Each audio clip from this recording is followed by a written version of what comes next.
Kawhi Leonard right now is the king of free agency because whatever move he makes may very well dictate what a multitude of teams elect to do, which is what makes all of this so interesting. That's what I've been told, and that's where we are.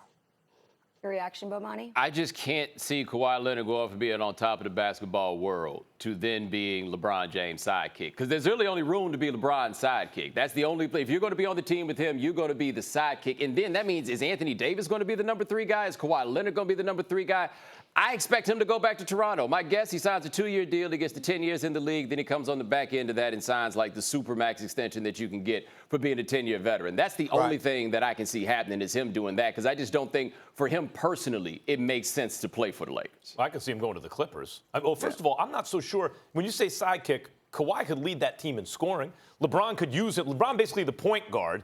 Kawhi is like the one part of his game that's not up to snuff with the rest of his game is his passing, which is only okay. It's not all otherworldly. He's really a 2 guard. He has that kind of scorer's mentality. LeBron, as the point forward, uses AD as the big and Kawhi as the 2 guard. Kawhi could lead that team in scoring. Yeah, but here's the thing, though. If you're on a team with LeBron, the bus supposed to leave to go from the hotel to the game. The bus leaves when LeBron gets there, no matter what time that happens to be. That's when the bus is going to leave. If you're Kawhi Leonard and you worked up to that place in life, you're not trying to be the other guy that's waiting for this other dude to show up, right? Like, those are the things I think about being the second player. It's not just second player on the court. It's the second player in the building. And after being the number 1 guy in Toronto, and they did so much Uncle around Dennis him, might not be going for that. Yeah, I don't think Kawhi's going for it. I don't know about Kawhi. Let me present this to both of y'all. First of all, Bomani, from what I hear about Kawhi, he don't care about any of that. He's cut from a different cloth. He could give a damn about that. Whether we believe that or not, remains to be seen. It depends on what he elects to do. But I'll throw this at to both of y'all. I'm also thinking about the money, and here's why. As I explained to Max earlier, you leave San Antonio, so the Supermax is out the window. You go to Toronto, they got your rights, but they can't offer you the Supermax because you haven't been with that team for at least 4 years. So you have a situation where they can give you $189.7 million. It's either 187.9 or 189.7, one or the other, I forget. But either way, it's going to cost you close to $50 million to leave Toronto to go to another team. So you could have had 221, that's out the window. Now you can have a close to 190. That would be out the window if you decided to go to LA. So going to the Clippers or the Lakers, doesn't it make a difference, guys, if he elects to go to the Lakers? Because in terms of cachet, if what they say is true, it's LA's a Lakers town, even though the Clippers have their own fan base and all of this other stuff.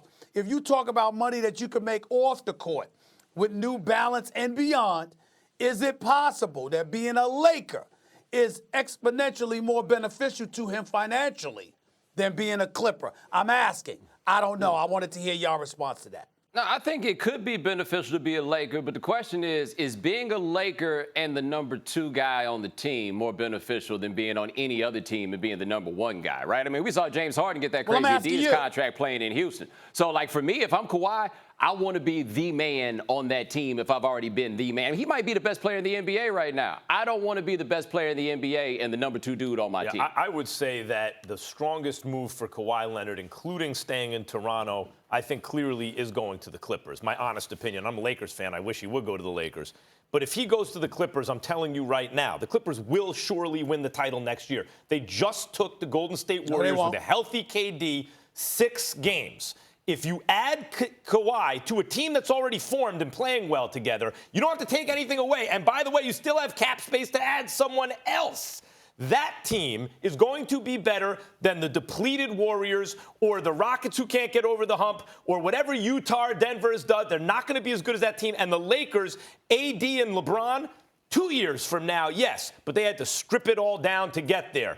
Then they're throwing it together. It's going to take a year for them to figure out the details. Kawhi will win the chip with the Clippers. Well, hold on. Who's the second best player on the Clippers? I don't believe that for 1 second. Jimmy Butler. Oh, you're going there? Yeah. So you think, I see. So you're saying, Max, you believe, let me be very clear, because, see, you confused us now. We're talking about Kawhi going to the Clippers. You believe that if Jimmy Butler doesn't end up in Houston, that Jimmy Butler is going to leave the Sixers to go to the Clippers? I think it's possible if Kawhi is there, but I'm saying even without Jimmy Butler, guys, who was the second best player on Toronto? Now, yes, well, there are certain things in the East that opened it up for Kawhi. I'm claiming that's the same situation in the West. This is a Clippers team, again, with a healthy KD. Beat them 2 games. But now KD and Clay aren't there. The Lakers are without a roster around their 2 stars. Who else is in the West that's going to stop Kawhi on a team?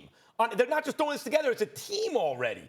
And now you add a Finals MVP, the best player in the game, to that team without taking anything away. It's like what? It's Toronto Redux. I'm not sold on that. I think Houston could take. I think Houston could take that particular Clippers team. I think Portland with Nurkic back could take that particular Clippers team.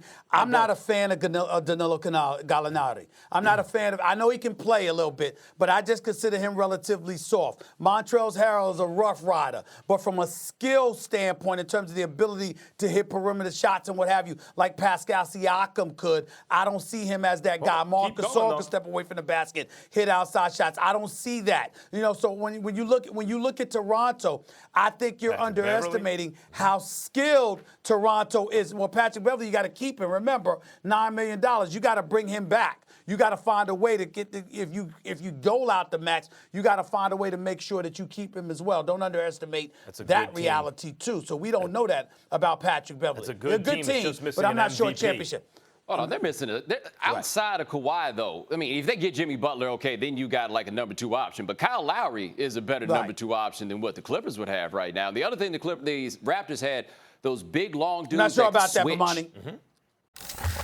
Thanks for watching ESPN on YouTube. For more sports highlights and analysis, be sure to download the ESPN app. And for live streaming sports and premium content, subscribe to ESPN+.